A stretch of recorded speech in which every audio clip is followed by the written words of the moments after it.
Center in Madison. It's the 90th annual WIAA State Basketball Tournament. Friday morning session means Division IV semifinals, and what a matchup we have for you this morning. Blair Taylor takes on Randolph. Good morning, everyone. I'm Scott Emmerich along with Dennis Uppena.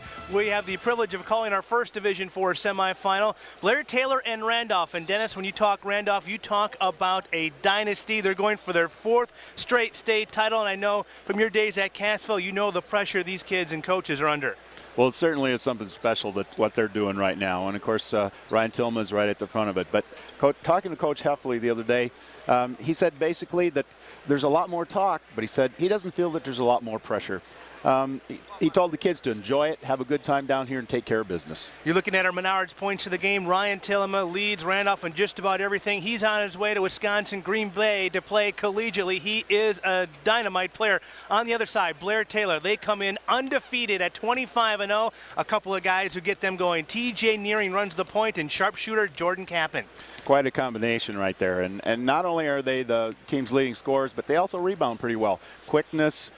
They look to score all the time, keep that ball going up and down the floor. These two teams ended the regular season ranked 1 and 2 in the state in Division IV. Blair Taylor was number 1, Randolph was number 2. Both these teams would love a shot at winning it all tomorrow, but before they have to beat each other here today in our Division IV semifinal. The starting lineups and the tip-off coming your way next. Now a message from our statewide sponsors. This is your WIAA network station. Winning the big game takes hard work, focus, and a commitment to the team. And that's a lesson that applies off the court as well. Wisconsin public schools are great schools. Our teachers are the finest in the nation, and our students succeed at every level. Through hard work, focus, and a commitment to our schools, we can ensure a brighter future for our children and a better Wisconsin for us all. WIAC is proud to support WIAA boys and girls sports and reminds you that great schools benefit you.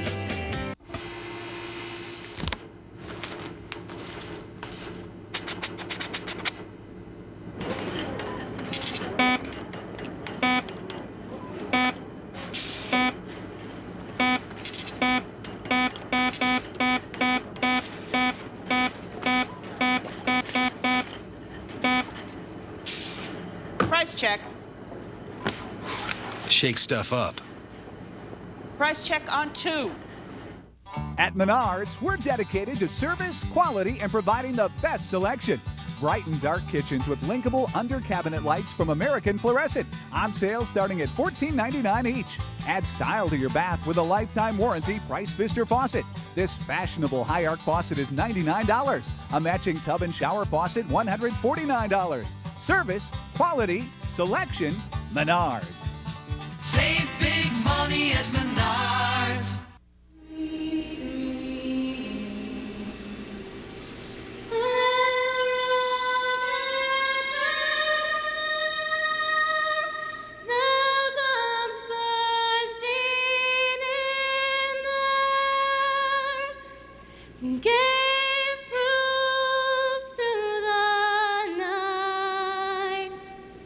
That our flag was still there. Oh, say does that star-spangled banner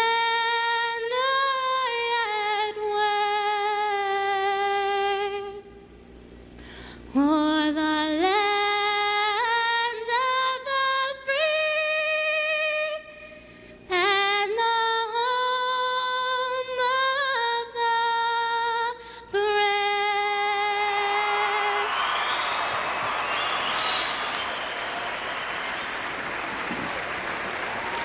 That was Blair Taylor Jr., Molly Ealing getting us going at the Kohl Center with our national anthem. Well, Blair Taylor and Randolph, Division IV semifinals. Let's meet these two teams. Send it over to PA announcer Scott Nelson. Once again, welcome to the Kohl Center for the 2005 WIAA Boys State Basketball Tournament and this Division IV semifinal matchup between the Blair Taylor Wildcats and the Randolph Rockets. First, let's meet the team from Blair Taylor. Number 11, Casey Matson. Number 15, Nate Ladston. Number 23, Andrew Olson. Number 25, Trent Leon. Number 31, Seth Benedict. Number 33, Ryan Olson. Number 35, Aaron Greenwald. Number 43, Dustin Schramek. And number 53, Chris Smickrud. And now let's meet the team from Randolph. Number 4, Ryan Stanley. Number 20, Chad Voskovo. Number 22, Jonathan File. Number 30, Tony Crescio. Number 32, Brett Johnson. Number 34, Adam Jansma. Number 40, Jason Pothoff. Number 44, Brandon Namer. Number 50, Brian Johnson. And number 54, Ben Alsum. And now the starters for the Blair Taylor Wildcats. At forward, a 6'3" senior, number 21, Jordan Kappen. At forward, a 6'4" senior, number 51, Nick Martin. At center, a 6'6" senior, number 45, Jacob Stephenson. At guard, a 6' senior, number 3, TJ Nearing. And at guard, a 6' senior, number 5, Ryan Beeman. The Wildcats are under the direction of head coach Randy Storley. And now the starters for the Randolph Rockets. At forward, a 6'4" sophomore, number 14, Dan Tillema. At forward, a 6'8" senior, number 24, Ryan Tillema. At center, a 6'5" senior, number 42, Stephen DeVries. At guard, a 5'10" senior, number 10, Mike Beal. And at guard, a 5'6" senior, number 12, Nick Gore. And the Rockets are under the direction of head coach Bob Heffley. The officials for today's game are Tim Bassett and Dave Dewey, both from Chautauqua. Let's take a look at our starting lineups again for Blair Taylor. It is an all-senior starting lineup, Nearing, Beeman, Kappen, Stephenson, and Martin. For Randolph, they start 4 seniors. The only sophomore in there is Dan Tillema, Ryan's brother. So a lot of state tournament experience on both sides, Dennis. And how will that come into play? Well, it certainly should provide a lot of leadership for both teams. They've both been here before. Randolph has the edge, of course, been 4th straight year in the championship series here. And the only thing they're missing is the big guy in the middle. Greg Steamsma, we were so used to seeing the 6'11" center for Randolph down here over the years. He's moved down to the University of Wisconsin, of course. So Randolph, not as big as they've been in the past, but they're still big. They're still big. They just won't have that shot blocker in the middle. Randolph wins the tip. We are underway at the Cole Center Division 4 semifinals. This should be a good one. What we're going to see on defense for Blair Taylor is probably a 2-2-1 zone most of the time. Beal out on top to Dan Tillema. Now Beal, they play a little catch. First shot of the game is by Beal. Rebound comes off to Martin. Here comes Blair Taylor. They want to push. They want to do this all day. Offensive foul. Taking it hard to the basket was Ryan Beeman. And in perfect position was Nick Gore. Number 12, I believe, was the one who took the charge. I beg your pardon, number 10, Mike Beal. He got there pretty quick, stood his ground, and it takes a lot to stand your ground against that. But we're getting a taste of what Blair Taylor wants to do. They average close to 70 points a game. They want to get it up and down.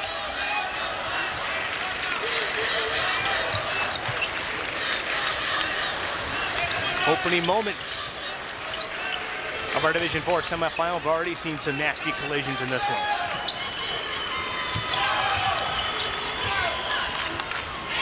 Dan Tillema thought about the 3. This This is Gore in the corner now. DeFries tries the baseline over Stephenson. Got the roll. Against that zone, they run a 3 out and 2 in kind of an offense. Stephen DeFries, a 6'5" center. Now Jordan Tappan will bring it across for Blair Taylor. TJ Nearing wears number 3 for Blair Taylor with Nick Gore on him. Nearing makes Blair Taylor go. Pull-up jumper, short, gets his own rebound, loses the grip, out of bounds. It'll belong to Blair Taylor. I beg your pardon, it'll belong to Randolph. Both these teams wearing blue and white today. Randolph in their home white jerseys with the blue trim. Blair Taylor wearing their road blues with the white trim.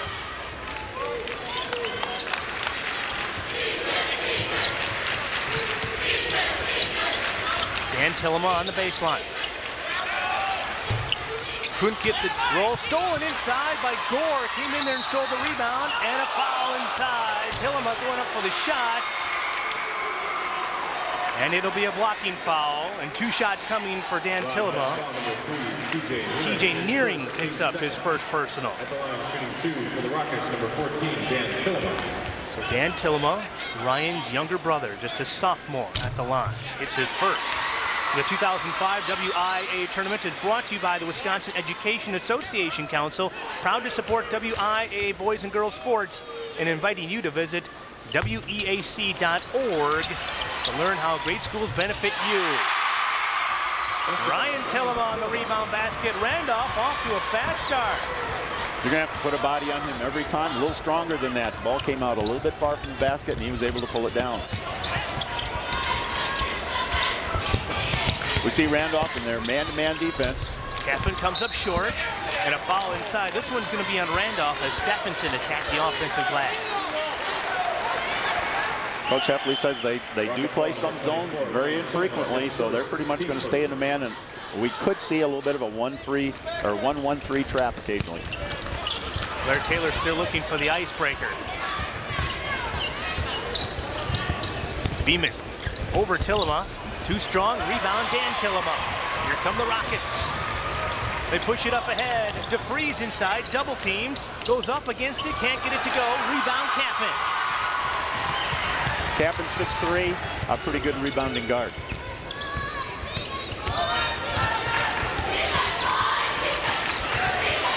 Near steal that time. Quick hands by Gore.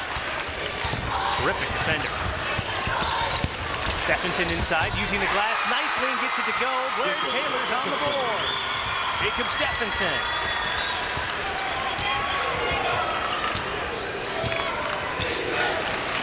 We see Tillema at the top of the key, passing inside. He's played 4 different positions over his career. DeFries swings it over to Beal. Dan Tillema. Now Gore with it. Skip pass to Beal. Those 2 little guards can really wreak havoc on both ends of the floor. That one a little too strong by Dan Tillema. Here comes Blair Taylor. We'll see if they run. TJ Nearing dribbles through 2 guys. Beeman for 3. In and out. Oops, spit it out.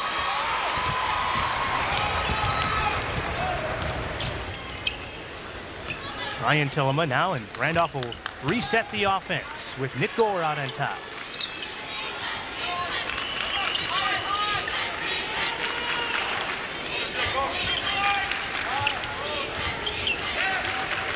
Dan Tillema, a leaner that time, and we're going to get a foul inside on Blair Taylor. 2 more free throws coming up for Dan Tillema.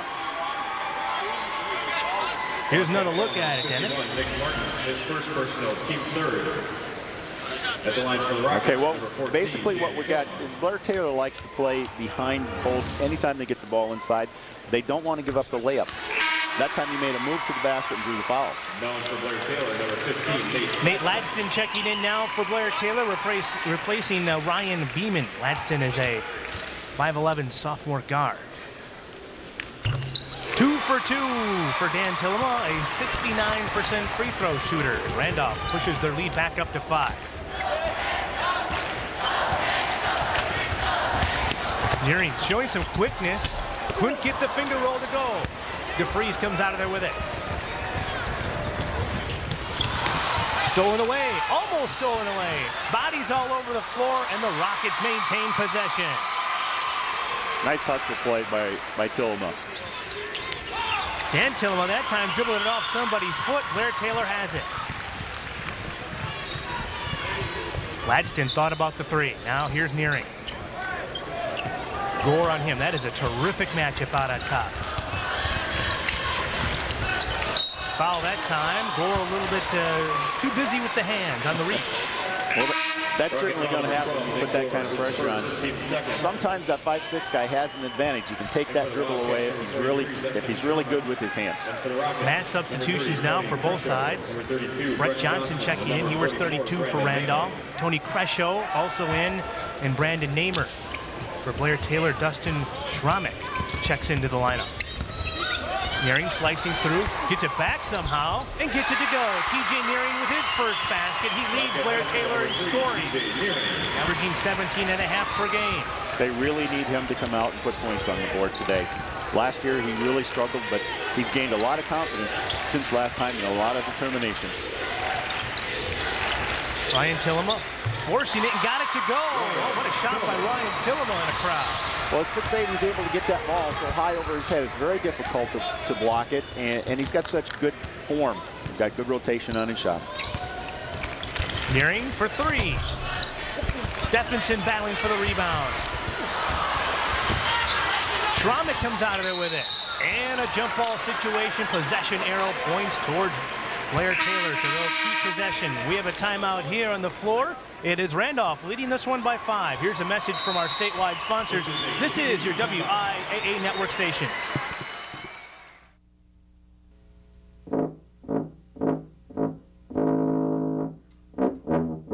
Sometimes you lose. Sometimes you win. And sometimes you find yourself at the bottom of a pile of guys who haven't showered in a few hours. In which case, it'd be nice if they'd be good sports and got off. The WIAA Sportsmanship Award. You gotta be good to get it. How do we define a genuine Wisconsin community bank? For you, it means local decisions. For us, it means local commitment. And for the community, it means local investment. The Community Bankers of Wisconsin. We're the definition of local. Visit us at communitybankers.org. Well, when you talk about state tournament and tradition, making it down here, Randolph certainly at the top of the heap in Division 4, making their 10th trip down to state. They have 5 state titles total, and you can look at all-time winning percentages down here at the state tournament with a minimum of 10 games. Randolph 5th on that all-time list. Milwaukee Lincoln topping that list, 19-2. They're in some pretty good company there. That is pretty heady company. Of course, Milwaukee Vincent you saw on that list as well. We'll see them later tonight in the Division I semifinals. Blair Taylor with it now, down by 5. Capin with a tough spinner. Rebound inside, poked away. Capin gets it back. Another leaner gets it to go. They've been very aggressive. A lot of shots have been very close. A lot of in and out rimmers, and with that aggressiveness going to the boards, they're going to be able to put some second shots down. Capin with his first basket of the game, coming up on the 2-minute mark of the first quarter.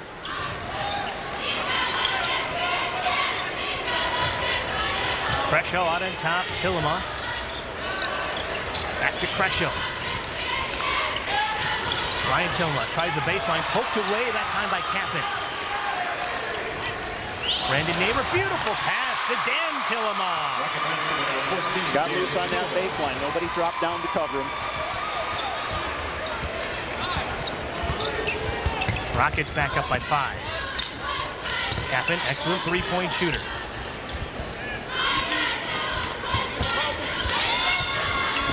Three ball on the way by Capin that time is short. Now here come the Rockets. Brett Johnson. Skip pass over to Ryan Tillema. Tries the baseline again. Cut off.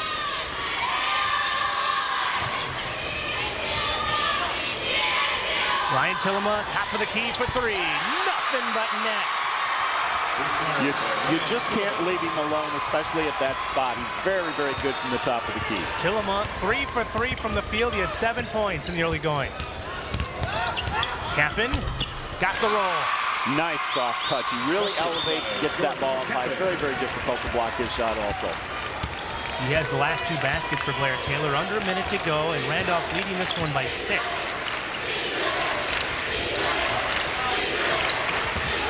Near steal by Nearing, but Tillema tracks it down. Now here's pressure. Now Ryan Tillema calls for the ball out on top, and he'll hold it for one last shot.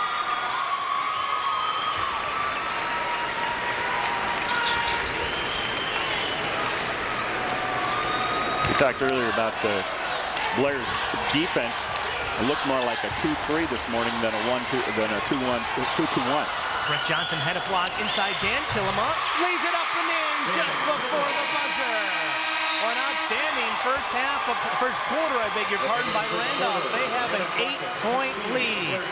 Now a message from your local station. This is your WIAA network station. Scott Emmerich and Dennis up on a back court side at the Kohl Center. First quarter in the books. Randolph playing their kind of ball right now as we check out our game summary.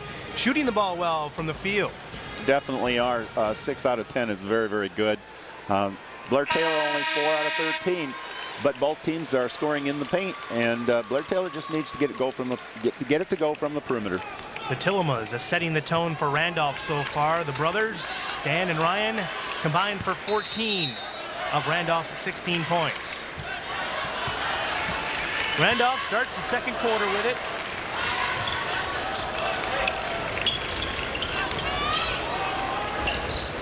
Ryan Tillema skipped out of bounds, tipped out of bounds that time by Nick Martin.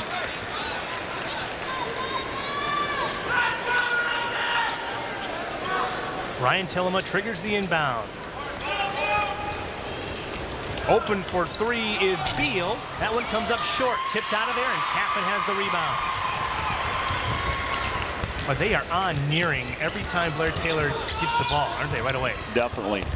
They just don't want to see him get any kind of rhythm. And so far, he really hasn't. Nearing reloads and gets it to go. There's that rebounding streak that those guards have. Both he and Kappen have had a couple of rebounds already and putbacks. Back to a 6-point lead for Randolph. Namer almost had it going. Zip it inside to Freeze. Foul on Stephenson. Very impressed with Randolph's interior passing. It's been very good. They found several different guys open on that baseline, both the Freeze and let's say the younger Tillema. They find them. Those guys are moving down there, and how you move without the ball is so important in this game. The Freeze misses the first. This is a guy who's really come on here late in the season. He's been a starter since the second game in the playoffs, averaging 7.1 a game. 6'5" senior. 0 for 2 from the line that time. And there you see Gore right on TJ Nearing.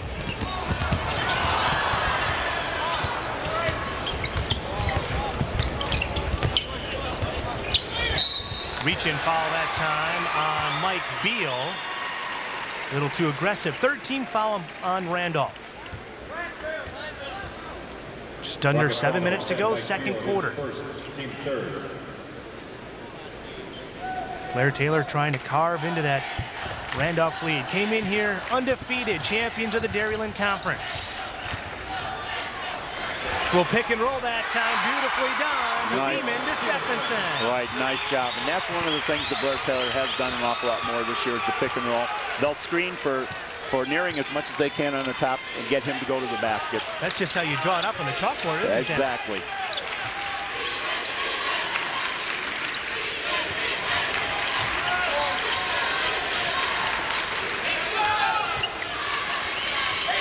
Gore tries the middle. Knocked away, stolen by Kappen. Stephenson holding his ground on defense. Nearing pulls up along 2. In and out. Luke didn't want it.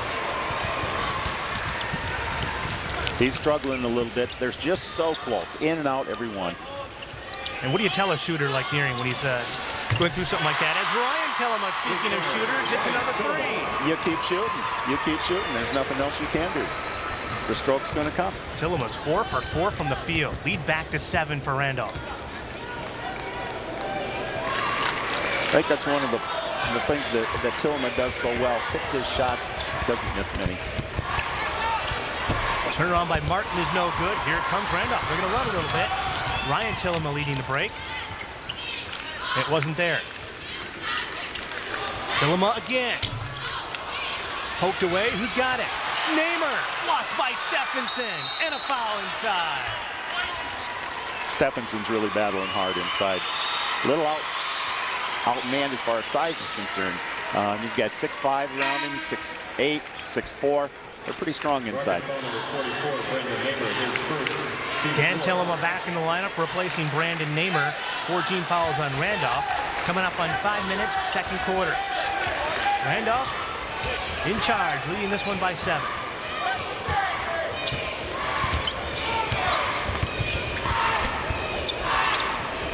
Beeman out on top. Stephenson. Now Kappen.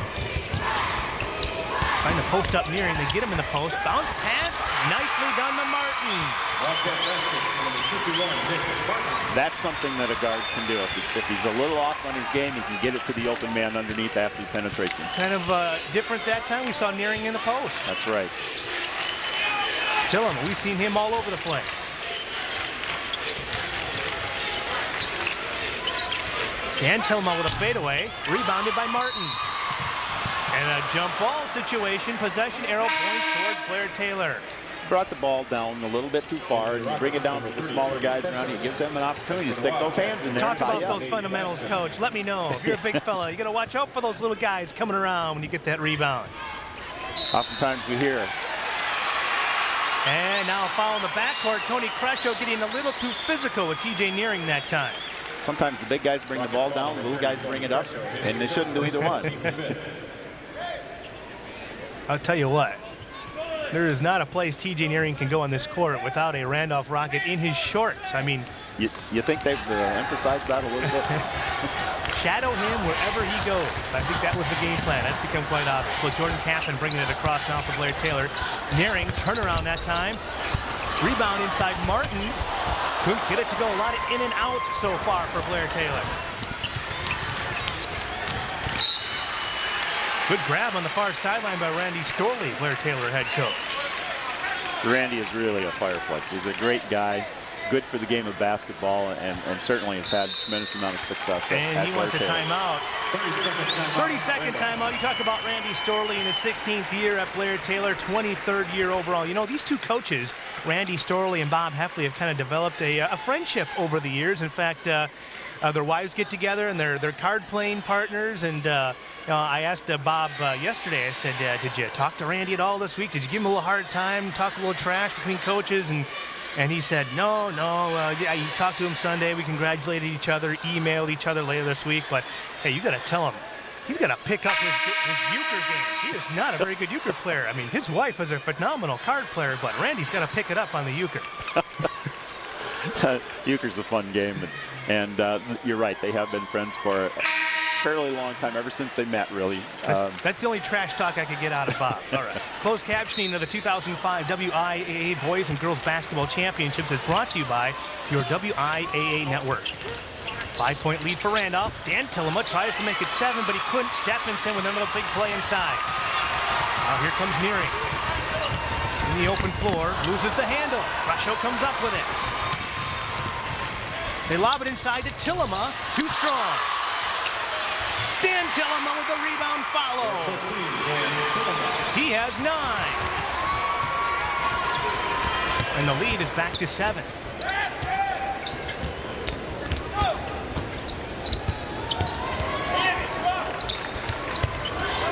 You watch the defense of the Rockets. There's always weak side help. Stephenson, Martin, rebound basket, and I beg your pardon, rebound shot. He draws the foul. Rocket foul number 10, Mike Beal picks up his second. In the act of shooting, so to the free throw line goes Nick Martin, 6'4" senior.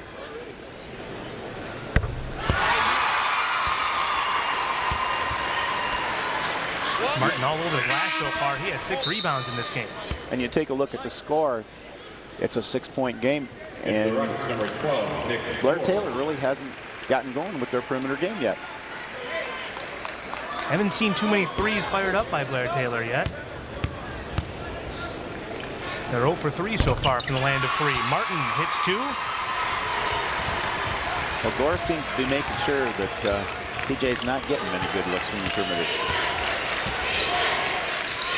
Dan Tillema, inside Namer, reverse layup, good. I beg your pardon, that was DeFreeze, 42, not 44 Namer.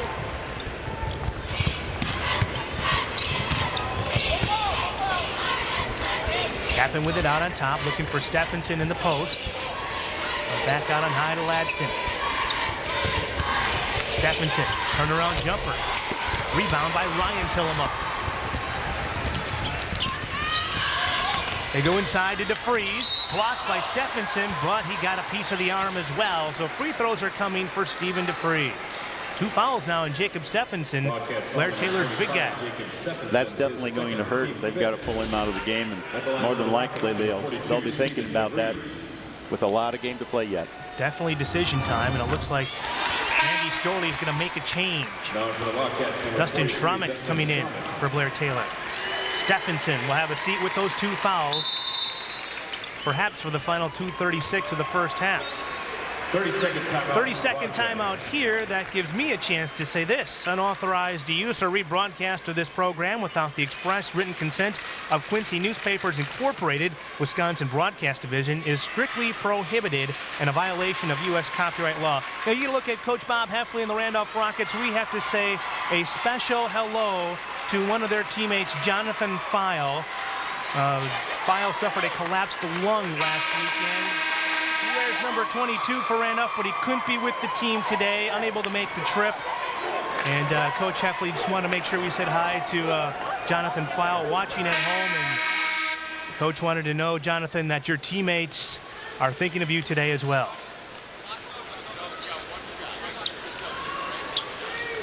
Stephen DeFreeze at the line, 5 points so far, shooting for number 6. Long rebound, Kappen outduels Dan Tillema for it. 8-point lead for Randolph. Kappen, a look at a 3. In and out. Tillema comes out of there with it. Inside, DeFreeze is open, but he overlaid. Crescio with the follow. And here comes Blair Taylor, nearing. Got to believe that sometime here we're going to probably see some screens set so that TJ can get free. Especially with Stephenson on the bench. Definitely. Under 2 minutes to go, second quarter. Kappen, spin move, partially blocked. He gets it back. Short again. And Tillema comes out of there with it. Here come the Rockets.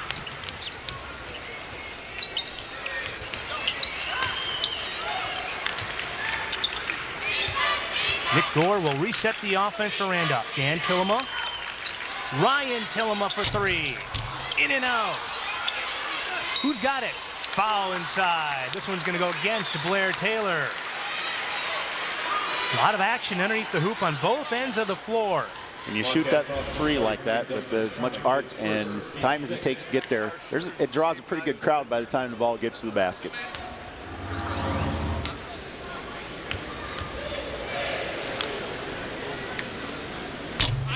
DeFreeze misses the first. He's a 58% free throw shooter. Struggling a little bit with his follow through this morning. 1 for 5 so far.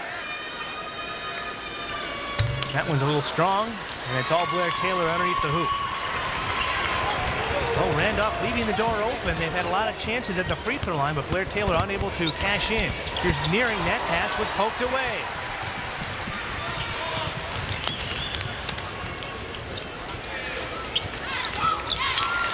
Tillema gets it, loses it. DeFreeze has it. This guy's everywhere. Couldn't get it to go. Ryan Tillema, rebound basket. He has 12. The lead is up to 10.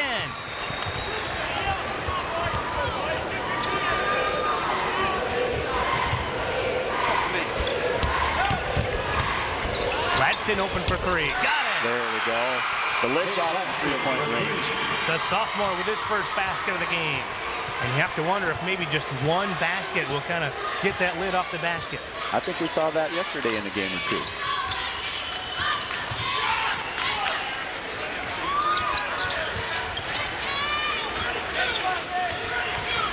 Coming down to 20 seconds, we'll see if Randolph holds the ball for one last shot before halftime. Such an advantage with Tillman off here. He can either get that wide open shot because he's so much bigger, or he can find the open man because he's so much taller, pass down inside, or any place else on the court. Tillman, oh, way too much room that time. Can't do that. That's a three for Ryan Tillman. That was way too easy. It certainly was. Randolph heads to the locker room with a 10-point lead at the break. Here's a message from our statewide sponsors. This is your WIAA network station. A passion for learning. Excellence in education. Pride in sharing the rewards of accomplishment. That's why we established the Marshfield Clinic Science Award, presented to the students and teachers of each championship school. Winning at life, it's how you play the game. So 3 drivers on one policy is not a problem? Not a problem. You might even qualify for a discount. Discount? Really? Really, like there's a multi-vehicle, or if we insure your home or farm, and then... Right. Here we go. Rural mutual agents always make time to listen, whether it's about your personal, small business, or farm insurance. You gotta keep that breathing going, you know? Yeah.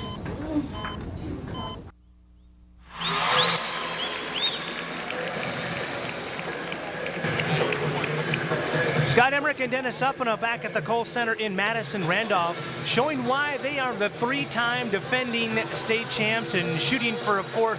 Dennis, a very impressive display in the first half. It certainly was.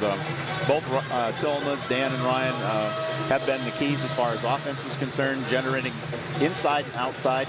And they seem to be able to find all those seams against that Blair Taylor zone. They've been getting the ball down inside underneath as well.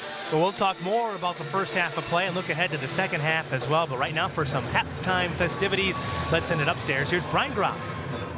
Thanks a lot, Scott Emmerich. And there's so many bad conditions at this time of year. It seems like every year for the boys state tournament, bad conditions outside. So we want to take a look at your weather with Weather Central's Brian Olson.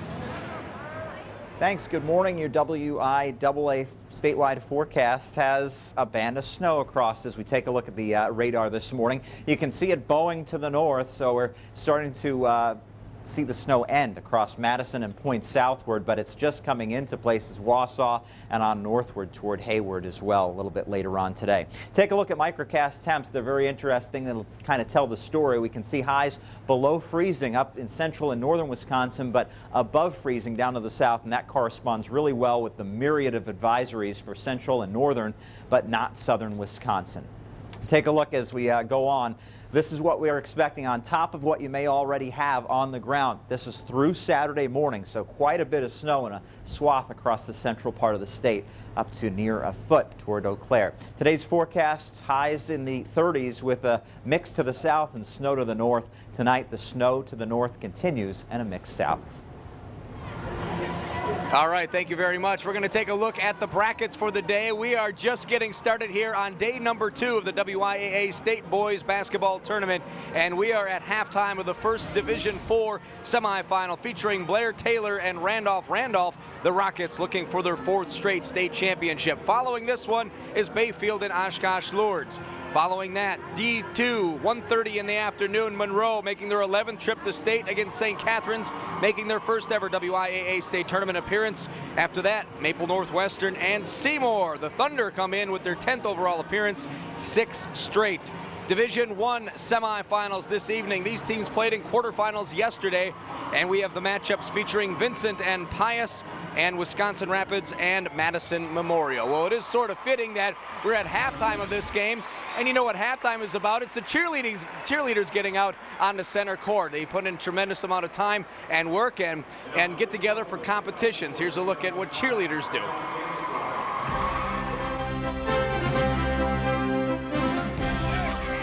The Wisconsin Association of Cheer Pom Coaches was created over 15 years ago by a small group of coaches. We are still a group of coaches, but have grown tremendously.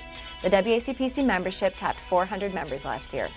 The endorsement by the WIAA has certainly impacted that number.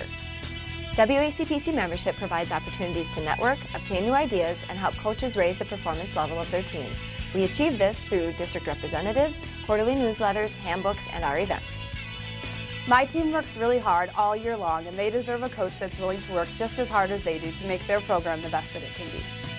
One of the first goals of WACPC is to promote safety by educating coaches and athletes. This goal can never be completely declared a success as new people are continually involved, but cheerleaders and dancers in Wisconsin are much safer than they were 15 years ago. The WACPC hosts district rule interpretation meetings each year to inform coaches of the national rule changes.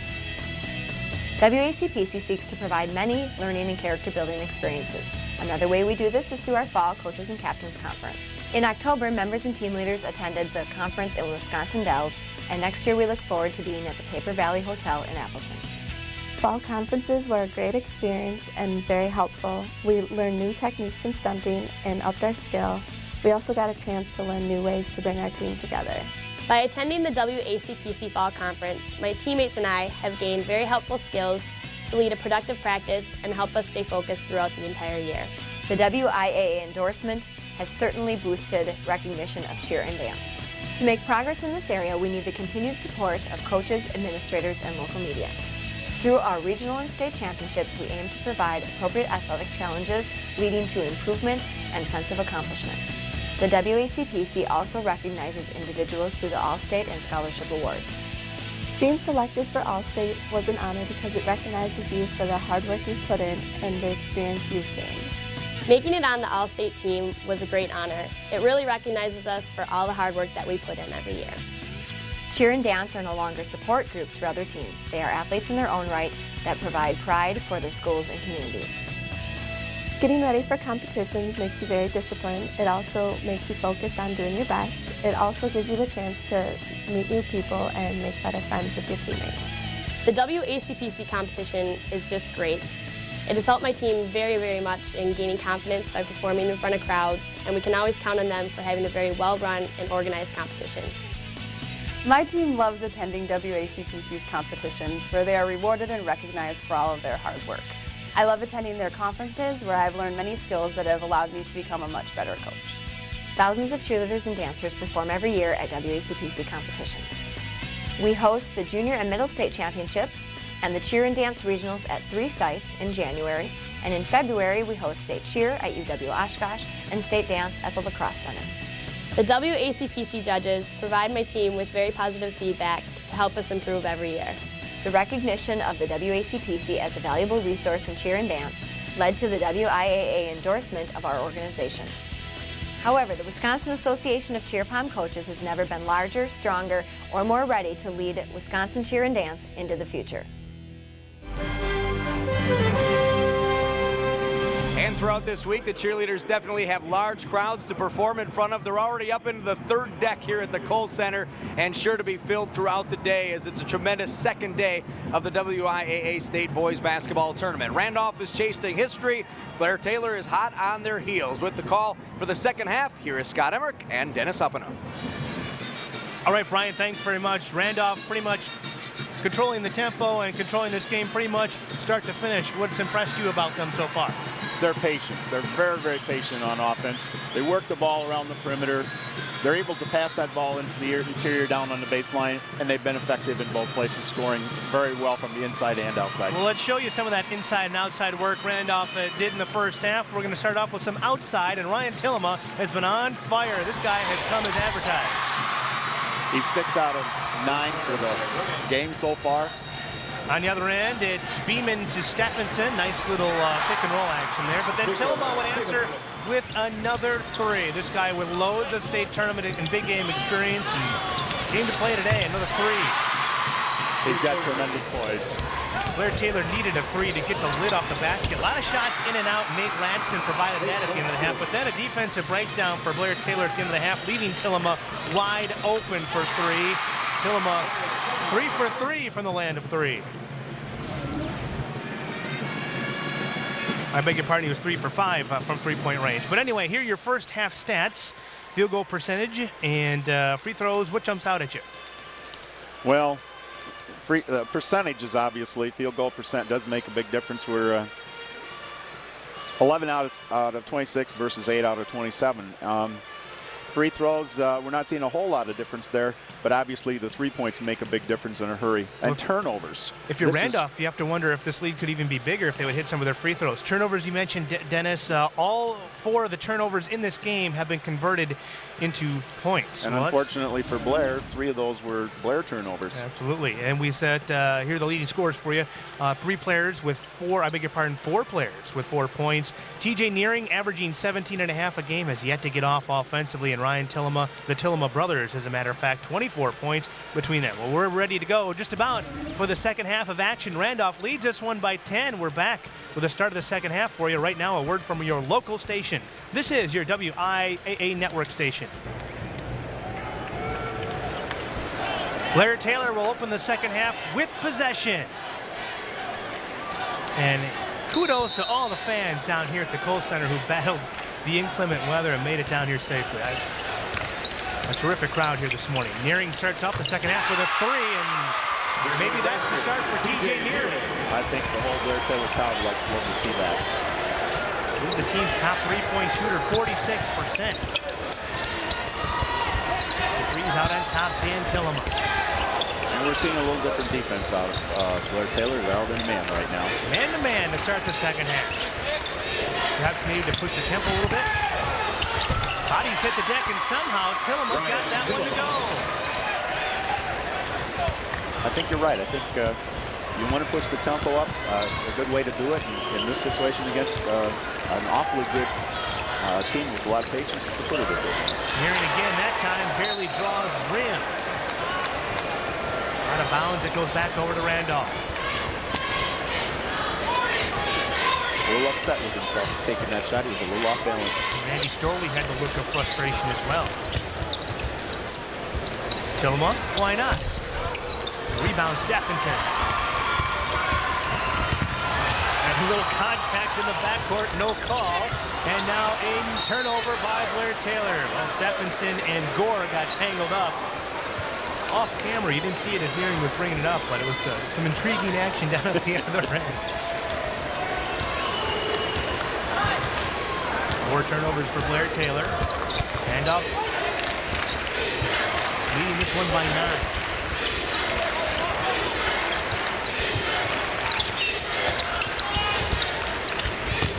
And Tillema with Captain on him. Now in the post, Ryan Tillema. Turns on Martin. Got it. He is so smooth. Ryan Tillema. May have to change their defensive strategy as far as playing behind that post because he's got the advantage, not only taller, but that longer reach. Biggest lead of the game for Randolph. Captain tries to answer, but he can't. And DeFries tracks down the rebound. Tillema tries the baseline. Dan Tillema rejected by Nearing. 6-foot guard went way upstairs to block that one. And now we got players getting tangled up again. Who are they going to whistle this one on?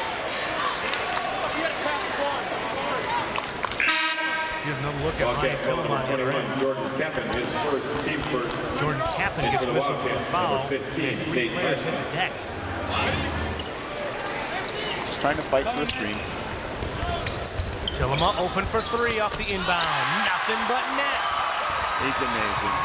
Just amazing. He's got 22 points. And a timeout, Randolph. What defense that time by Nick Gore in the backcourt. Stolen and called timeout. This is going to be a 30-second timeout. So we're going to keep it right here. And you get another look at Ryan Tillema. Off the inbound. Had 2 picks set for him. Right. Went to the baseline. I imagine they've run that play quite a few times this year. There was no chance for Nick Martin to get through that. Well, the 2005 WIAA tournament is brought to you by Menards. Menards is proud to be a sponsor of WIAA high school boys basketball and wishes your team the best of luck. Save big money at Menards. Well, Randolph, well documented, and you get a look at Ryan Tillema. He is trying to become the first player in WIAA history to play in 4 state title games. That's just simply amazing. I've had, of course, one player who played in 4 state championship games, but he didn't win all 4 of them.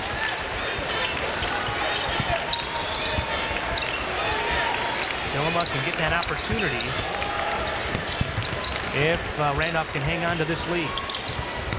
It's up to 14 now. Dribbled out of bounds that time off his leg.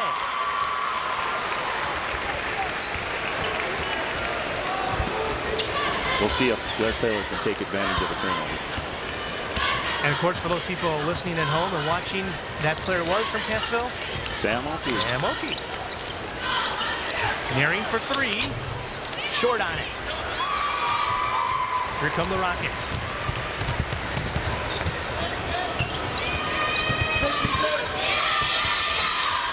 Freeze out on top. Dan Tillamook. Blair Taylor's still in that man-to-man. I think they probably feel that they're going to have to stay in that man most of this half. They whip it inside to Freeze with another backdoor layup from Ryan Tillamook. He's a great all-around player. Not only score, rebound, defines the open man. That time Laxton hit the deck hard, no call. Now the Freeze on the other end had to stay down there to tie his shoe, and he's out of bounds. Just the second turnover of the day for Randolph.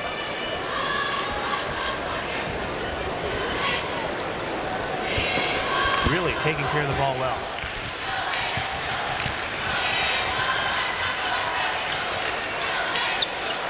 Kappen turning on Dan Tillamook. Couldn't get it to go, but free throws are coming for Jordan Kappen. I get the impression that Blair Taylor guards are getting a little bit tired with all this pressure put on them every time up the floor. I wonder if frustration adds to that fatigue as well. I think you're right, and it's tough to deal with when this is the first time they've been down this year by this kind of a score, and frustration sets in when you aren't hitting your shots. Now they won their playoff games by an average of almost 26 points a game. Every one's been pretty much a breather for them. This one, quite the opposite. And unfortunately, that sometimes can hurt you when you come up against a team like Randolph, who's played a lot of really tough competition all year. Kappen averaging 16 points a game. He has 6 so far.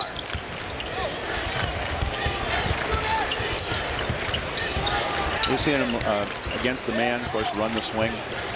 Randolph has run the swing for quite a few years. Tillamook out on top with Martin on him. Here's Beal. They'll have great floor spacing, difficult to defend.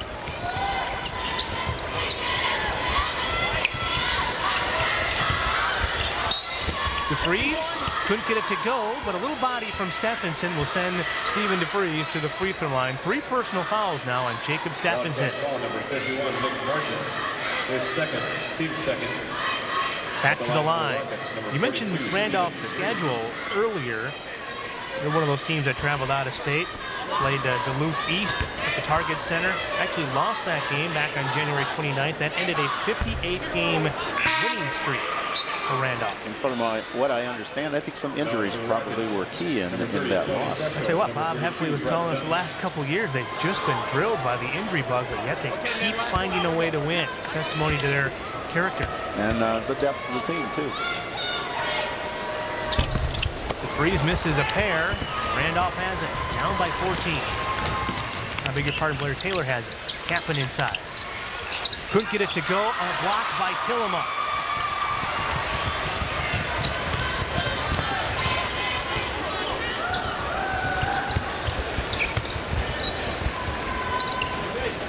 One of the things that's starting to tell is the size advantage that Randolph has.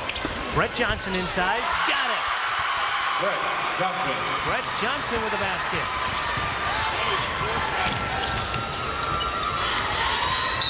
Kappen on the baseline, and a foul called that time on Randolph. Hey, Brett Johnson's an interesting story here. He's the one who made the last basket for Randolph. Johnson actually played against Randolph last year here at the state tournament. Johnson was a star player at Superior Maranatha, which lost to Randolph down here. Right. Kind of unusual story. Played with the Randolph kids in AAU. AAU, family moved down here, relocated to Randolph, and here he is down at the state tournament playing for the team that beat him last year. He's got the ball right now, Brett Johnson.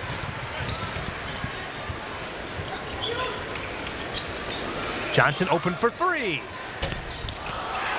Rebounded by Latston. Now here comes Nearing.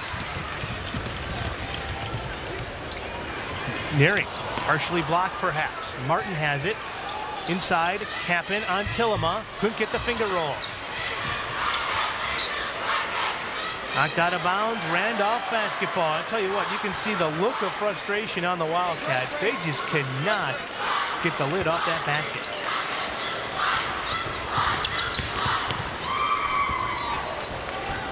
And that graphic there is testimony to that last statement. 26% from the field for Blair Taylor. It's difficult to win shooting 26%. A near steal that time by Nearing. And we're going to have a timeout on the floor with just under 2.5 to go third quarter. Randolph in charge. Here's a message from our statewide sponsors. This is your WIAA network station. Winning the big game takes hard work, focus, and a commitment to the team. And that's a lesson that applies off the court as well. Wisconsin public schools are great schools. Our teachers are the finest in the nation, and our students succeed at every level. Through hard work, focus, and a commitment to our schools, we can ensure a brighter future for our children and a better Wisconsin for us all. WIAC is proud to support WIAA boys and girls sports and reminds you that great schools benefit you. A passion for learning. Excellence in education. Pride in sharing the rewards of accomplishment. That's why we established the Marshfield Clinic Science Award, presented to the students and teachers of each championship school. Winning at life, it's how you play the game.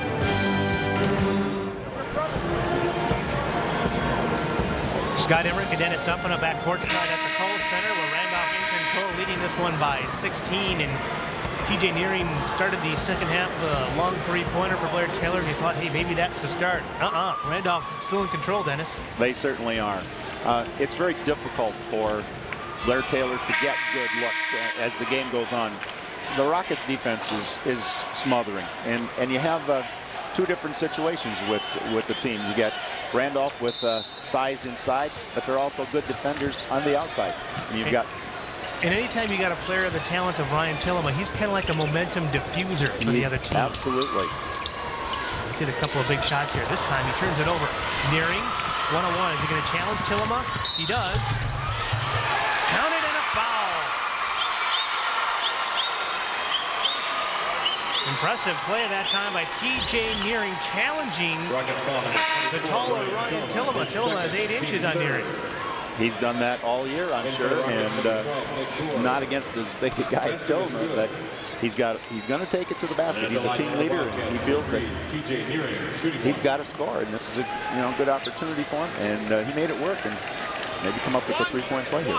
Well, Nearing closing out a brilliant career.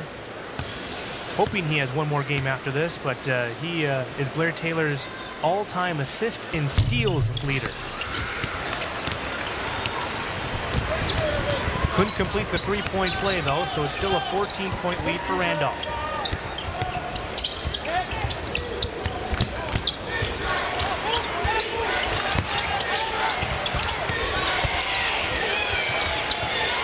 Swing offense. Against the man, real difficult to defend. Tillema takes it to the basket. Offensive foul that time. Stephenson holding his ground. 3 fouls now on Dan Tillema. Here's another look at it.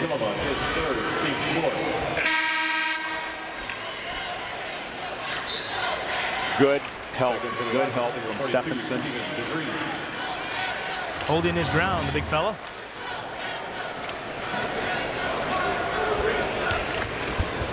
With under 2 minutes to go, see if Blair Taylor can make a run.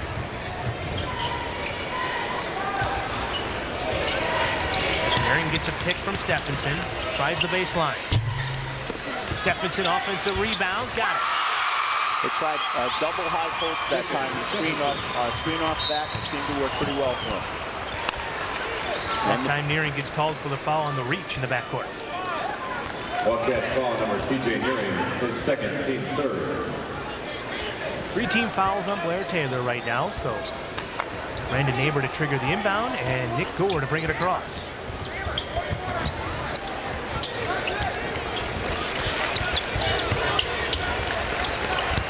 Tillema tries the baseline, blocked that time, but a foul might be on Stephenson for helping out. Correction, it's on 51, Nick Martin. I think that was a set play off the swing. The set up the far right side of the floor, cut across, posted up in front. They got right into him. He turned and went to the basket. So Tillema at the free throw line, and yes, he does do that well as well. 71% from the free throw line. For the Wildcats, number 43, Dustin Schramek. Schramek checking in. Stephenson will sit down probably for the last minute 16 of the third quarter with those 3 fouls.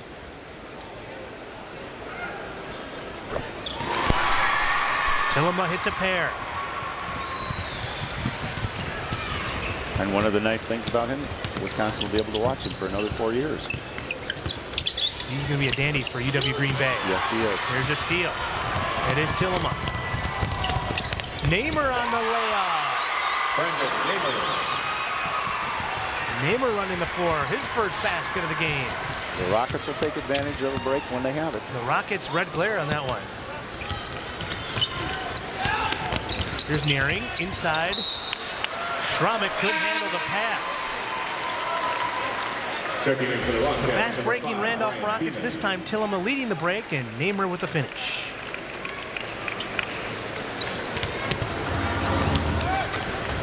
Oh, full court press. Randolph broke it very easily. Keep that ball in the middle like they did. When you're a team that has the kind of success that Randolph has had over the years, you've probably seen just about everything when it comes to defense. Oh, absolutely. So you're prepared for everything. And of course, what prepares you for everything is being able to handle the ball. The size to pass over presses like they do here. Blair Taylor has it on the turnover. Final 20 seconds of the third quarter. On the loose ball, and Nick Martin says, look what I found. I'm going to throw this one up and in. Final seconds, third quarter. Tillema, can he break free? Pulls up from 14. A little hard. Kaplan has the rebound, and then that'll do it for 3/4 of play at the Kohl Center.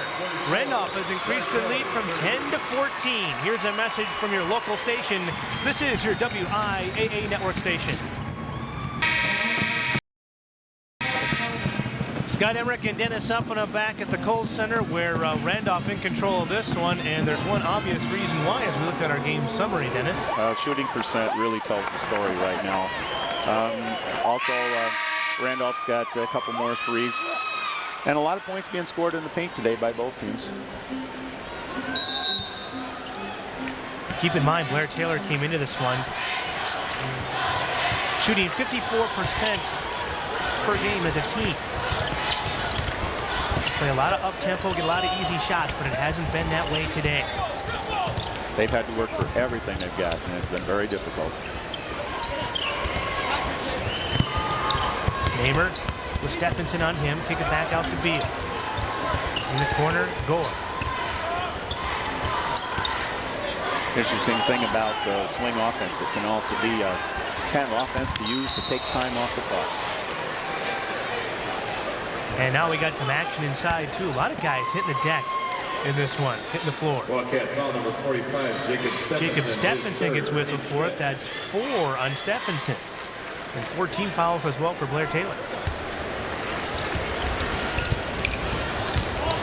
Here's a steal by Nearing. Nearing to the basket. Good start to the fourth quarter for the Wildcats. Little shot in the arm they need.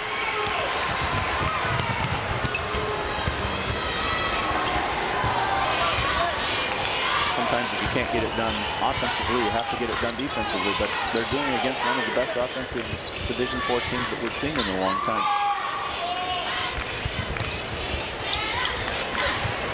Blair Taylor really extending the pressure on defense now.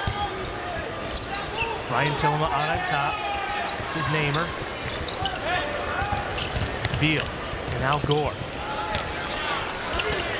And a steal again. That time Stephenson poked it away. Here comes Nearing up ahead. Open is Beeman for three. Couldn't get it to go. That would have been a huge momentum changer for Blair Taylor. Yes, it would. It would have brought the lead down into single digits. Namer, Stephenson has to be careful. He has 5 fouls, and now another steal. Martin still loose on the floor. Here comes Beeman. Beeman has to pick it up. Nearing for three. Short again. Knocked out of bounds. This one's going to belong to Randolph. Well, the 2005 WIAA tournament is brought to you by Rural Mutual Insurance Company, providing a full line of insurance products for Wisconsin's families and businesses.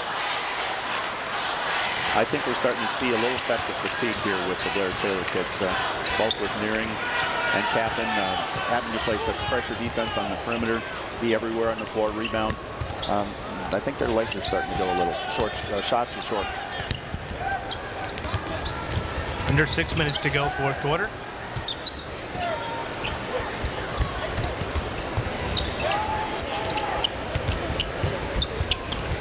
Ryan Tillema on the corner now with Martin on him. Dan Tillema using the baseline. Foul on Nearing, so free throws coming for Dan Tillema. A little mix up on the screen there, and he got free down low. Wildcat foul number 3, TJ Nearing, his third, team 6. Swing offense here, Coach? Yeah, definitely. 14, Dan Tillema. There's so many things you can do off of that. And of course, we know where that came from. Right down here in Madison. Absolutely. Wildcat number 15, Nate Ladston. Nate Ladston back in the lineup replaces Beeman. And you get a look at the Tillema brothers having themselves a day. Dan Tillema 2 for 2 from the free throw line that time. The lead is back up to 14.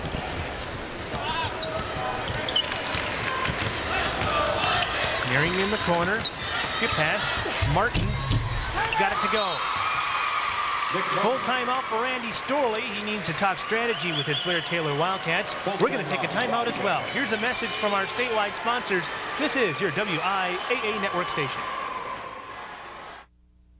At Menards, we guarantee the lowest prices on the best selection. All in-stock stainless steel sinks by FHP are on sale. This satin finish model is $49. A deluxe sink with a mirror finish deck is $99. Then add this Delta faucet with stainless steel finish, just $99. This model with pull-out sprayer is only $119. The best selection at guaranteed low prices. Menards.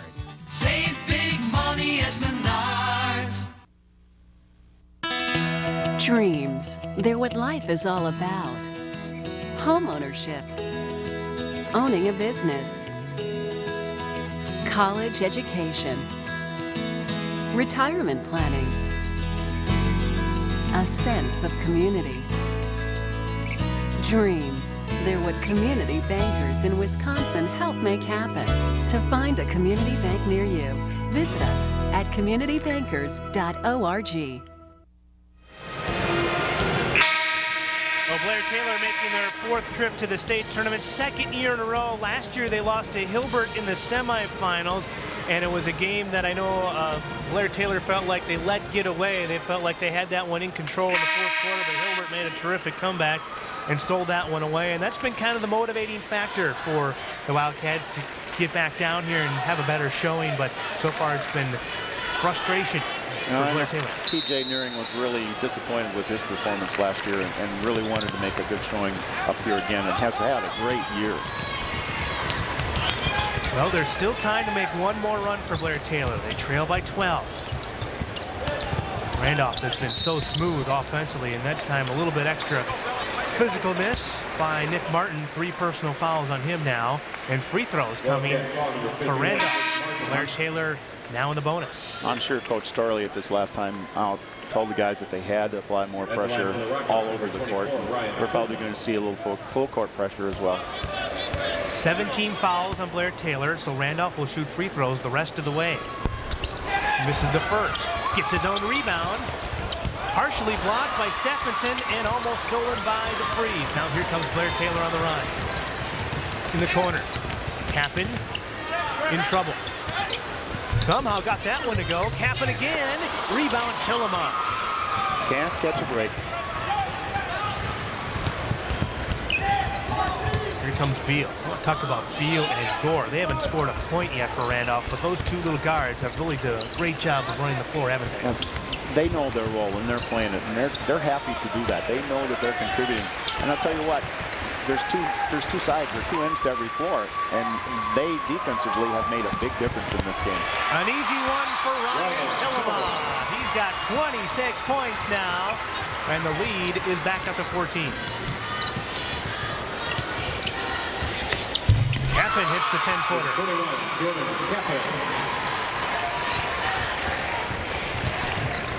And now we're seeing a little more of the full court press. Poked away, stolen by Nearing.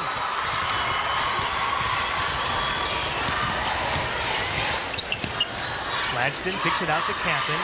Dan Tillema on him. Now Kappen again. Ryan Tillema rebounds. Tillema's done a great job on the boards, both ends of the floor. He's got 15 rebounds to go with those 26 points. Dan Tillema got hit hard. Count the basket and a foul. Dan Tillema.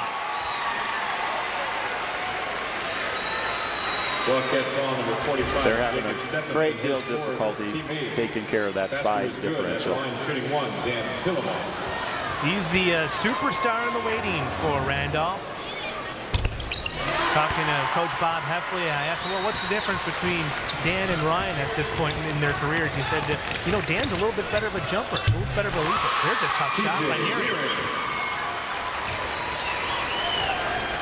Watching them in the shoot-around, they've got about 4 or 5 guys that can dunk.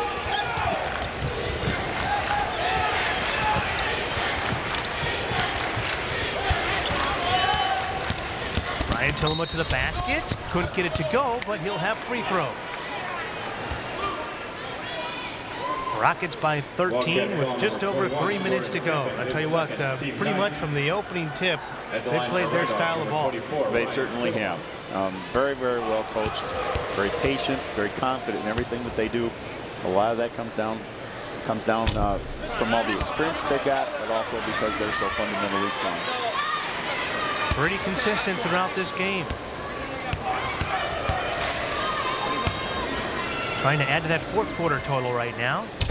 1 out of 2 from the line.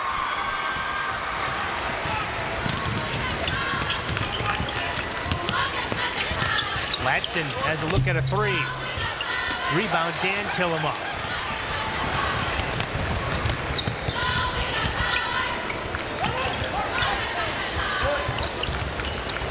The three's out on top. Here is Nick Gore. More contact that time. They're going to get Fesho for an illegal screen. And now a substitution. Mike Beal checking into the lineup for Randolph, replacing Fesho.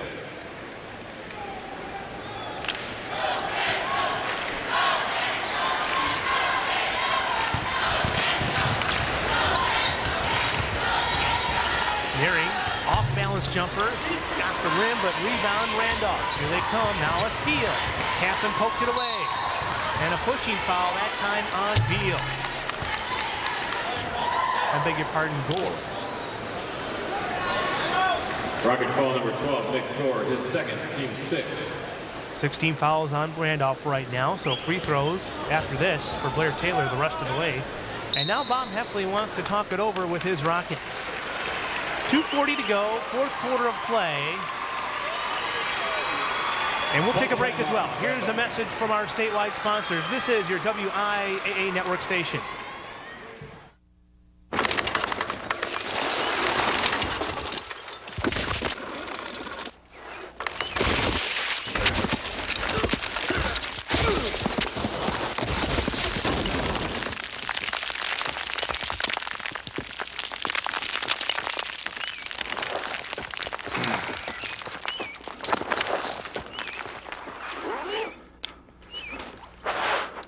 Sweet. Shake stuff up. Winning the big game takes hard work, focus, and a commitment to the team. And that's a lesson that applies off the court as well. Wisconsin public schools are great schools. Our teachers are the finest in the nation, and our students succeed at every level. Through hard work, focus, and a commitment to our schools, we can ensure a brighter future for our children and a better Wisconsin for us all. WIAA is proud to support WIAA boys and girls sports and reminds you that great schools benefit you. I don't know how much coaches pay attention to polls, but Blair Taylor came into this one ranked #1 in the state, Randolph #2. Randolph was actually ranked #1 for pretty much most of the season until the end, but Randolph has definitely shown #1 how it's played today so far. And Randy Storley's look right there kind of explains this whole game for Blair Taylor.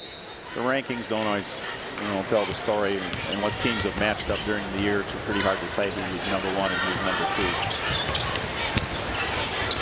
Kappen, this guy has played a pretty good game. Jordan Kappen now with 10. Full court pressure coming from Blair Taylor. Alma brings it across. Gotta tell you what, we got shoulders and elbows flying everywhere. They're gonna let him play. A block from behind on Stephenson, but they're gonna whistle him for his 5th foul. 5 fouls on Jacob Stephenson, so he'll have to have it. He's been a real strong player for Randy over the last several years. He's come a long way since he was a sophomore.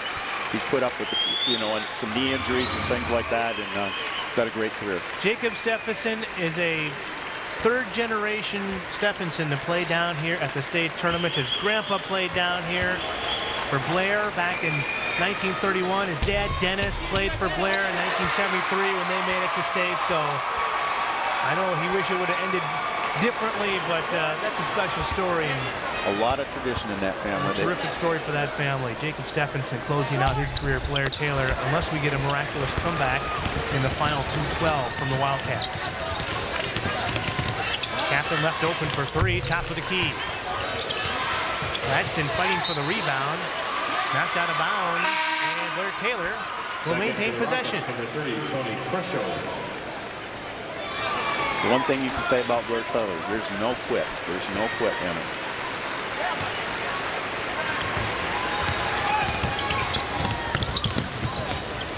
Herring looking for some breathing room. Jump hook Martin, couldn't get it to go, and Ryan Tillema comes out of there with a rebound. Martin has to be kind of a bright spot for Blair Taylor today. 8 points and 8 rebounds. And a heads-up play by Nick Gore. He lost the grip on the outlet pass. And as the ball was heading out of bounds, he called timeout. Full timeout. And I believe we're going to keep it here with 1:48 to go. 53-40, Randolph in control. And Randolph now moments away from trying to become the first team in WIAA history to win 4 straight state titles. It's never happened. And Dennis, I know you know how tough that is with your teams in Cassville back in the early 90s. It certainly is.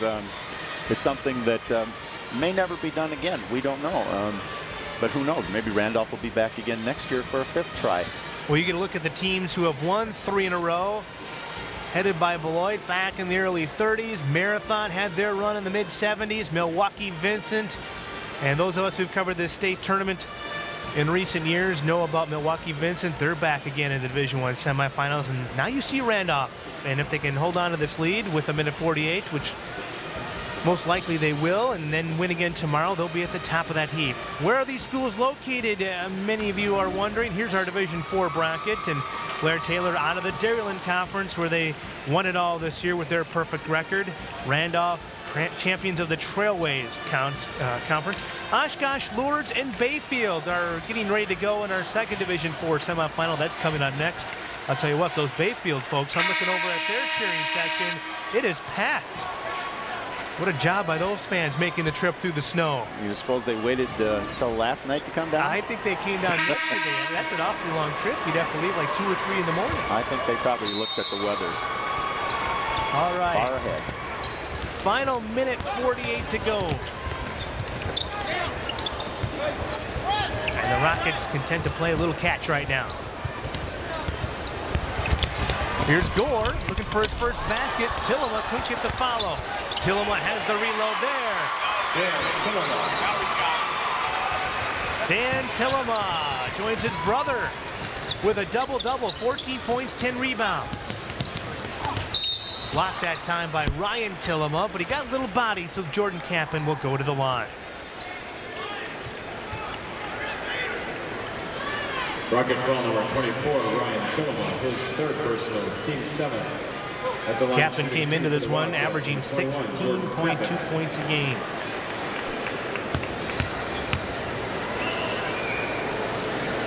A lot of seniors on this Blair Taylor team, so it's going to be a rebuilding situation for Randy Storley. But you know what? They had such a strong tradition, and I'll tell you what, he was telling me about the fans at Blair Taylor and how much they support this team. They sold 1,200 tickets for Division IV school. 1,200 tickets. I mean, they brought busloads and busloads of fans down here to Madison. And they've been full at home every game. Says you got to get there almost the start of the JV game to get a seat.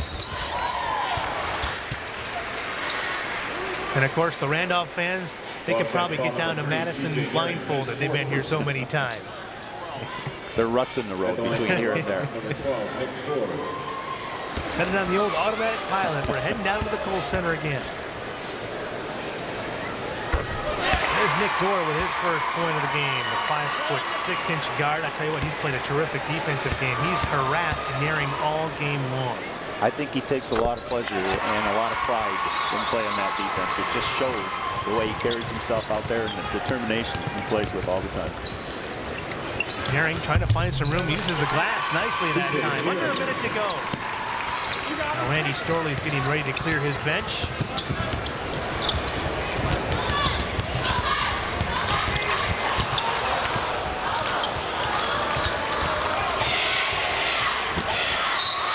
And now foul out on top on Nate Ladston. So mass substitutions coming in for Blair Taylor. And those terrific seniors for Blair Taylor, 2 trips down to the state tournament, 2 years in a row. They're going to have a seat for the Wildcats right after this free throw coming up by Mike Beal. Beal with his first point of the game. So Beeman, Martin, Nearing, and Jordan Kaplan all have a seat and a standing ovation from the Blair Taylor faithful as their careers come to an end down at this state tournament. Randy says he has nothing but pride and good things to say about all those seniors that have given so much to the programs. And they're great kids, he said. So now here come the Wildcats. Trent Leon bringing the ball across. Threw it up there, got a little tangled up with one of the Rocket players, knocked out of bounds. And now substitutions for the Rockets in the final 33.4. Number 40, Jason Potthoff. Number 34, Adam Jansma. Jason Potthoff coming in, Adam Jansma. Number 54, Ben Hassel. Chad Voskuhl. And for the Wildcats, number 23, Andrew Olson. And number Ben 31, Olson. Seth Benedict. Loose on the floor, scooped out of there by the Rockets, and stolen. Casey Matheson. Three-pointer, Andrew Olson comes up short. And now a steal. Seth Benedict has his shot rejected by Brian Johnson. Great opportunity for these guys to get on the floor in the Kohl Center. Final 16 seconds of this one. Another block that time. That was by Jansma. Did they just bring in 5 guys who were taller than the previous 5 guys? Not only taller, but much bigger, too. Nice move to the basket that time by Benedict. Couldn't get it to go. Final seconds of our Division IV semifinal. And tomorrow afternoon, folks, Randolph is going to try to become the first team in WIAA history to win 4 straight state titles. Then Alstom with the capper on this one. Randolph over Blair Taylor 60-44. Now a message from your local station. This is your WIAA network station.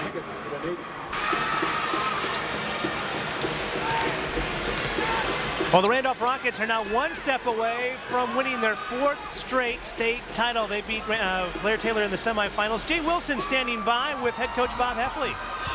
All right, Scott, thanks a lot. Well, Bob, a pretty good effort. It got a little sloppy at times for you near the end, but the bottom line, it's a pretty solid win. Well, they're such a solid club, and they're very dangerous offensively, so, they're pretty quick. They gave us a little trouble once they went full court, but we did enough good things down the stretch. Defensively, well, Blair Taylor shoots 54% from the field as a team, and you held them to 31% today. Pretty good day for your defense. Wow, they shot that well. That's pretty good.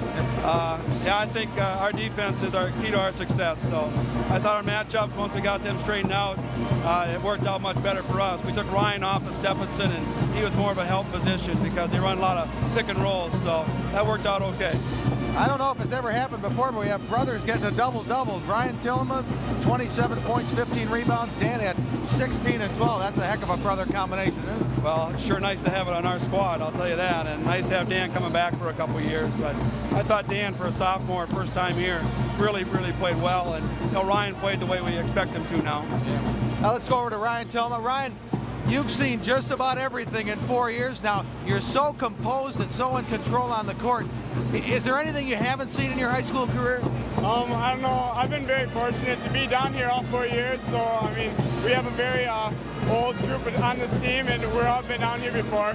So, I think kind of the composure that we get from being down here before has really given us an edge. What's it like playing with your brother? Is that a comfortable feeling between the two of you? You just know what the other's going to do? Yeah, well, this is the first time I've ever been able to play with him, and we have a chemistry kind of. We know each of our games, and it's really special to be able to play with him down at the Kohl Center. All right, Bob. I've got to ask the question. If you had a dime for every time somebody asked you about 4 in a row, how rich would you be right now? Well, we probably wouldn't be teaching. I'd be a retired teacher, former teacher, but we expect that, and it's nice at least we put ourselves in a position to have the opportunity to do it. All right, Bob Heffley, Ryan Tillema, thanks. We'll see you for the championship in Division 4. All right, back to Scott Emmerich and Dennis Uppino. Jay, thanks very much. Time now for our play of the game, which is brought to you by the Carpenters from the NWRCC. Your first stop for a career in carpentry. Visit them at nwrcc.org. Here it is, play of the game. Randolph with some terrific ball movement on the offensive end. This one's going to end up in the hands of Ryan Tillema. 2 of his 27 points. The Northern Wisconsin Regional Council of Carpenters welcomes men, women, and non-traditional employees of all skill levels to benefit as members of the union. Here's how to join. As an experienced craftsperson, pass the Carpenter Journeyman's Test and join your local union. Residential carpenters can keep their current job and still join the union. If you have limited experience, join the NWRCC as an apprentice or a pre-apprentice trainee and learn to become a skilled craftsman with a reputation for excellence. The NWRCC, a partnership that pays. Well, Dennis, this was Randolph's game. They took control of their tempo and pretty much from the start. And your thoughts on how they were able to maintain control? Well, for one thing, I think there were a lot of matchup problems for Blair Taylor. They really couldn't match up with the Tillemas, either one of them.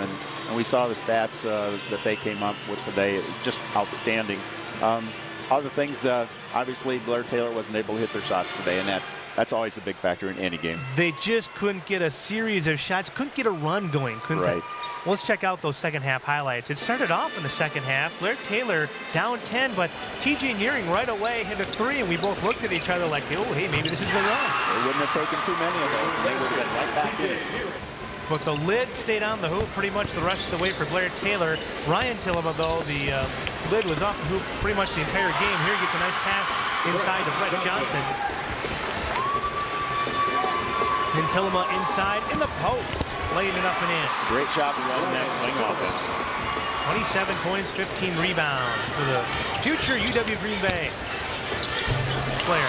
Jordan Kaplan in the lane, getting that one to go. And if we check out our final stats, Blair Taylor, well, 30% shooting, and that was their downfall. It's just not going to get it done at the state tournament with against a team like Randolph, who is so poised, so patient on the offensive end.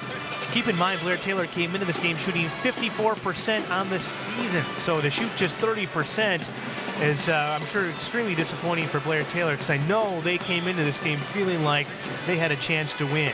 Inside points, well, Randolph really upped that total in the second half when Blair Taylor was forced to shoot threes to come back. Leading scorers, TJ Nearing, 15 points to lead the way for Blair Taylor, as he's led Blair Taylor pretty much all season. Jordan Kappen, another terrific scorer, 12 points today. Those seniors capping off their career down here at the state tournament. And Ryan Tillema, the Tillema brothers, as a matter of fact. A double-double for both Tillemas, 27 and 15 for Ryan Tillema. Dan Tillema, 16 points and 12 rebounds. What can you say about those two? Great offensive performance from both of them. They play with so much confidence.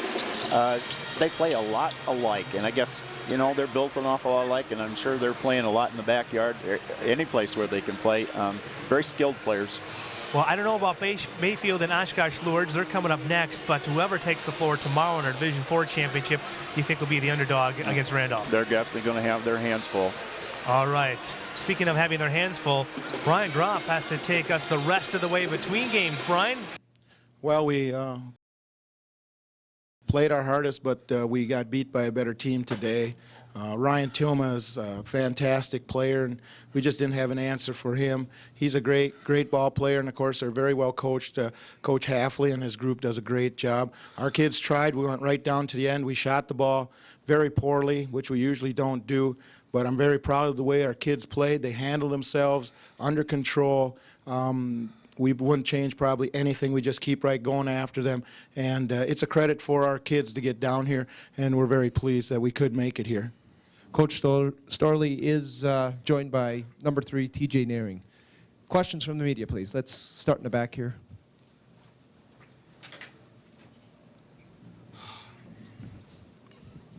For Coach and for TJ, how much does Randolph's reputation help them entering a game? Like, I mean, you played hard, but was there any thought in your mind that we're playing the 3-time state champs at all? No, I don't think that was a big factor. It was just another game for us, and we just did not get things going. And of course, they have all the confidence in the world, being here for the last 3 years. Now here their 4th year, and I mean, they've got confidence. They knew what to do. Like I said, Coach Halfley's got his kids playing really well, and our kids, a couple possessions, we turned it over, and when we did turn it over, they capitalized on it, and that's what a championship team does. Start right here, Dick. Coach, how much did you think that your inability to get your shots off and a poor shooting percentage was due to lack of your execution, or just their defense, their height, and their abilities? Well, I think their abilities are fantastic. They're great athletes. They play tremendous competition through the year. You don't get down to Madison here just because you're super lucky. They're a great ball club. I know that the coaching staff at Randolph works very hard on their defense, and they pushed us out in the first half of where we did not want to go. But we did get our shots. We took the shots, but I have no idea what our shooting percentage was from the outside, but it was horrible. And we just got to keep shooting. We told our kids, keep taking it at the basket, get the chance to shoot the ball, and it just didn't go well for us today. But you got to give credit to Randolph. They played tremendous defense. TJ, can you explain the shooting tonight? Was it the defense of Randolph? Was it just the vastness of the Kohl Center? How can you explain the 30%? It was just one of the nights. I don't know. It just didn't fall. I guess they play great defense, but you got to give them some credit there. But we just didn't hit the shots. We had open shots all night and all morning. I mean, but we just didn't hit them. Christopher over here. The Randolph coach said earlier in the week that he had a hard time matching up, or his team had a hard time matching up with a physical player, Mayville, earlier in the season. Was that anything you had in mind? Were you trying to be a little more physical out there at all, or? No, we're just going to play our style. We're not a super physical team as well. We're more of a skill finesse team. Even though we've got some wide bodies inside, we've got such nice kids. It's hard for them to play at a real physical level. They just go out and play hard and have fun. And you know, I couldn't ask any more out of the kids.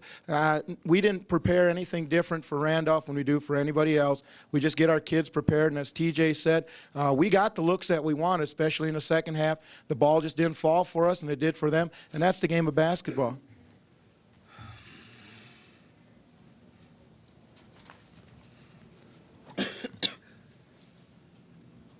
Coach, early fourth quarter, you had a couple trips down the floor when you were down 12, could have cut it to single digits. Did you think if you got within single digits that it might change down the stretch there in the game? Yeah, I think so. I think the momentum might have changed, but like I said, we just didn't hit the shots. We had a couple of key turnovers, I thought, in those possessions. And, I mean, like I said, we ran the offense we wanted. We got the shots that we wanted in that stretch I know you're talking about, but it just didn't fall. We wouldn't have changed anything on those calls. We had a couple special plays that we called, but again, you know, Randolph, tremendous athleticism. They got up and got the board, so we didn't get many second opportunities. Usually when we did, we capitalized. But when you play a team with their ability there, I mean, you got to make your first shot. Randy, where did you think, right down here, where did you think Ryan Chilema would have the biggest impact in the game today? And did he do anything out there today to cause you to sit back and say, wow, you know, that's even better than advertised? Well, I said wow many times in the first half. The kid can really shoot the ball. You know, part of our philosophy was that let's keep him outside because we don't have the size to match up with him, and let's see if he can hit those shots, and he proved that he can. He is the real deal. He's a tremendous ball player, real nice young man. You know, he led them early, and, you know, that gave them a lot of confidence. And TJ, one question about their defense. It seemed like they had a guard in your face taking the ball down, you know, the whole time. Did that do anything at all to you to at least slow up, you know, getting into the offense? I think it was Gore and number 30 around me all night long, and they play great defense, but we've seen that all year. Other teams have tried to do it, and I guess it didn't really affect. We got out and gone. We got out and ran, but we just didn't execute when we got going.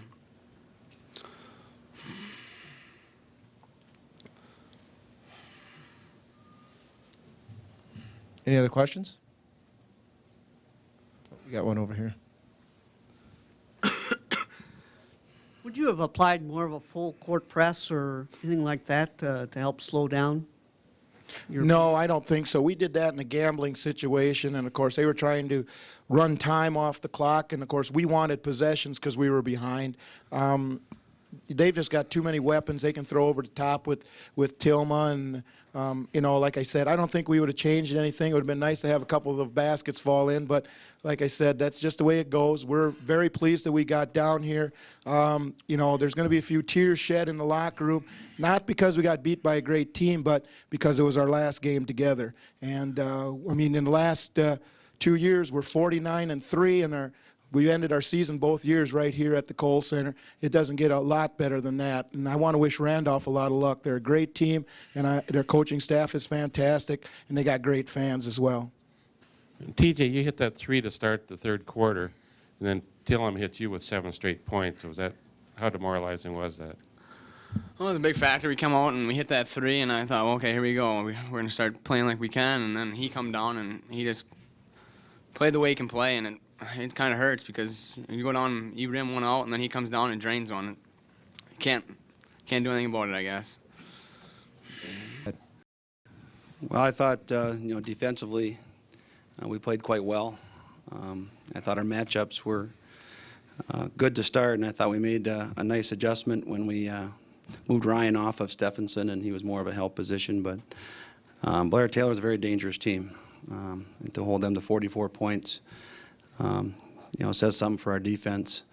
And other than that, you know, Ryan and Danny, I think both had double-doubles. So when we get that kind of performance out of those two, you're going to have a real good chance to win.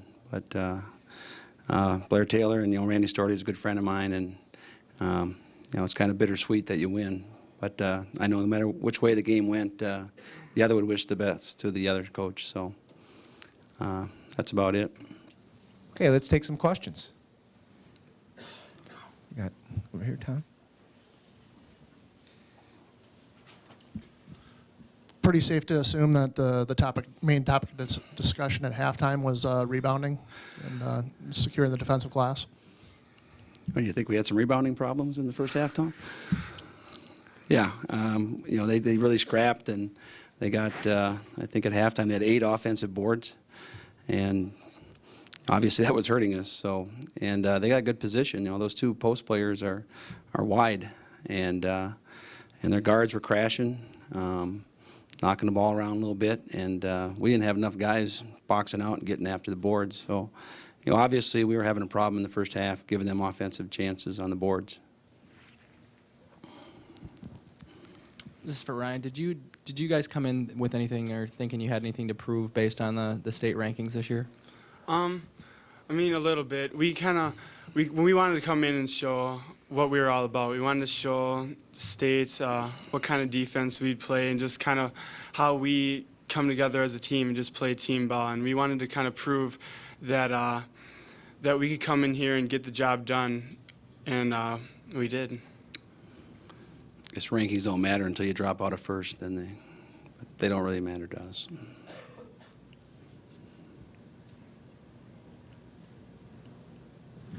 Done. Great. Got a question here.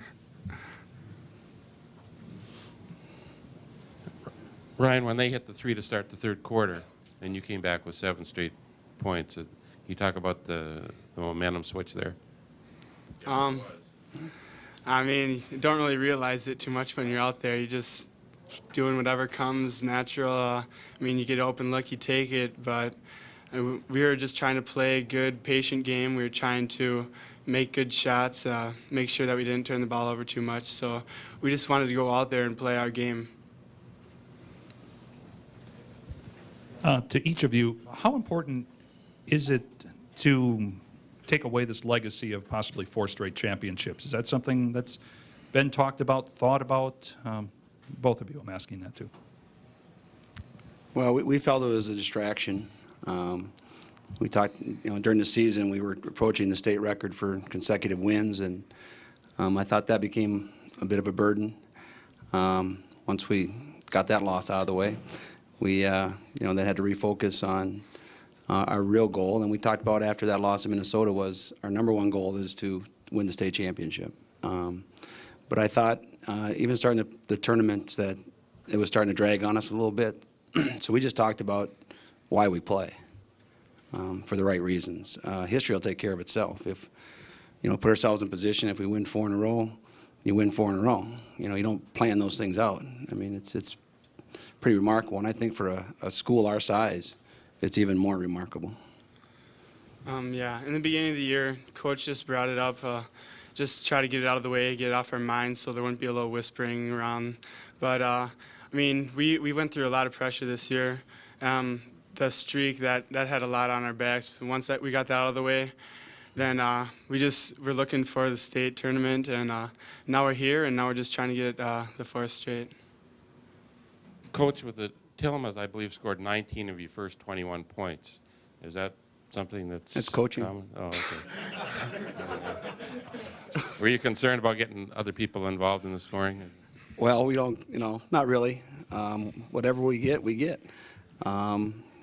Our guards, really their job hasn't been to score all that much. They play tough defense and take care of the basketball and distribute it. And I'd always like to get the ball inside before anything else. So when you have those kind of numbers, that's a good sign. Ryan, I'm sure that you heard throughout the season about Burlington Catholic and Blair Taylor, 2 teams that were playing well and kind of were in front of you. Now having those 2 teams behind you, do you feel that the team is perhaps playing the best basketball of the season right now with those 2 victories? I think we are. During the season, a couple times we wouldn't play very good. We kind of got away from the basics and fundamentals. And then toward the end of the season, then Mr. Heffley really stressed rebounding. And I think that really, we got back to the basics and make sure we rebound a little better. And so I think right now we're playing some of the best basketball we play in all year, and we just had to get back to the fundamentals to do that. Ryan, you mentioned you were getting away from the basics. How tough is it to stay with the basics, being you win a lot of games by considerable margins and you might not see a full game of action? I mean, sometimes this year, I think we kind of lost maybe a little of our focus, kind of got away from Randolph basketball, and we were out there just to play the way maybe we wanted to. But, I mean, Coach really brought it up and made sure he was stressing the fundamentals again. And, I mean, we got back to the fundamentals and we really bared down. And, I mean, I think we're playing really good now. Coach, because you've won 3 in a row, you mentioned your goal, #1 goal, is to win a state championship, another state championship, which is natural. It should be everybody's goal, I think. But most schools probably worry about getting here first. You just assume you're going to be here. Oh, don't worry. We worry about getting here. Do you feel it's a distinct advantage, though, with your experience over the other teams? Well, if you handle it the right way, I think it is. Obviously, most of these guys have been through, it's just the small things, the hotel and the practice facilities and, when you come out on the floor, and I mean, all those things are not new to you. But when you get on the floor, I mean, it's still, you have to get it done on the floor. So when the game starts, I'm not sure how much advantage it is. Hopefully, you enter the game with confidence, but you should do that anyway. Got a question in the back here, Coach.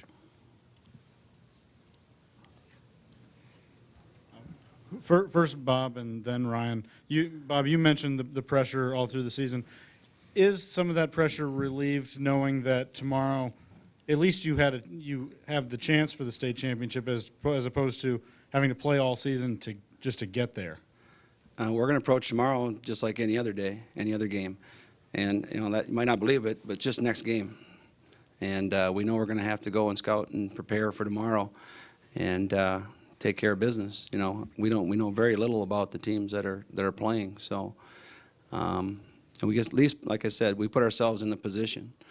And history serves me correctly. I think it was Beloit that's the only other one that had 3 straight that put themselves in the position in the state title game. So, nothing's been accomplished as far as we're concerned, except we put ourselves in position. This year we've been just taking each game one at a time, and right now we just got done with another game, so now we're just looking forward to the next game. And I guess